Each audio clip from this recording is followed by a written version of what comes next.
Soren stood by the large window of his apartment, looking down at the quiet neighborhood below. The sun was setting, casting long, tired shadows across the empty basketball court. For an 18-year-old starting his journey into public health, the silence of the streets felt louder than any noise. He realized that the vibrancy he remembered from his own childhood was fading, replaced by a stillness that felt heavy and intentional. Downstairs, his younger sister, Alara, sat at the kitchen table. She wasn't drawing or building blocks. She was slumped over a glowing tablet, her fingers moving in small, repetitive swipes. Beside her sat a bowl of processed snacks, colorful and convenient. Soren watched her from the doorway, noticing how she rarely looked up, her world shrinking to the size of a 5-inch screen. "Let's go to the park, Alara," Soren suggested, leaning against the doorframe. She looked up, her eyes momentarily unfocused, and a look of exhaustion crossed her young face before she even moved. She shook her head and turned back to the digital glow. It wasn't just laziness, Soren realized. It was a lack of energy, a physical burden that seemed to tether her to the chair. Later that week, Soren sat in the park anyway, observing a group of children attempting a game of tag. Alara sat on a bench nearby, watching them with a mix of longing and hesitation. Every few minutes, the children would stop, breathless and clutching their sides. The rhythm of play was broken, replaced by frequent rests and heavy breathing that didn't match their young ages. That evening, Soren opened his textbooks. A specific number glared back at him in bold, stark font, 31.2%. It was the percentage of children in their region struggling with obesity. It wasn't just a number on a page, it was Alara's heavy sighs and the empty playgrounds.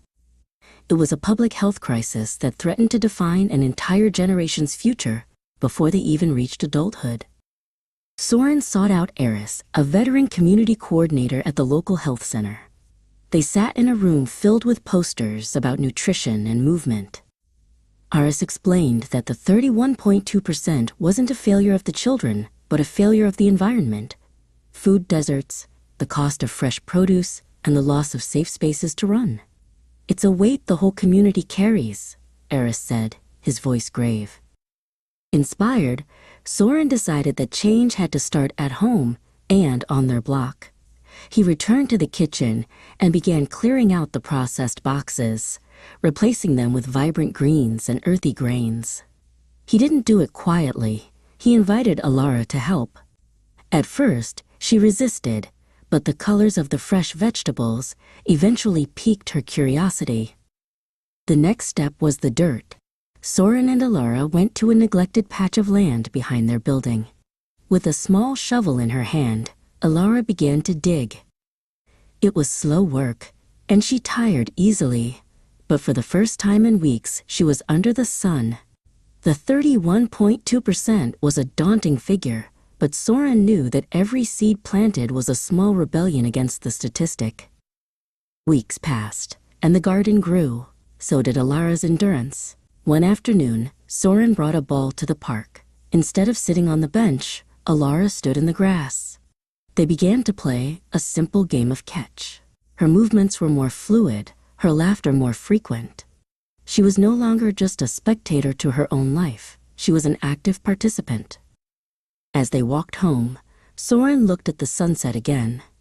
The horizon still felt heavy with the challenges of public health, and the 31.2% would not vanish overnight. But as Alara skipped ahead of him, her shadow light and moving fast, he realized that the impact of one person, one family, and one community could eventually shift the weight of a nation.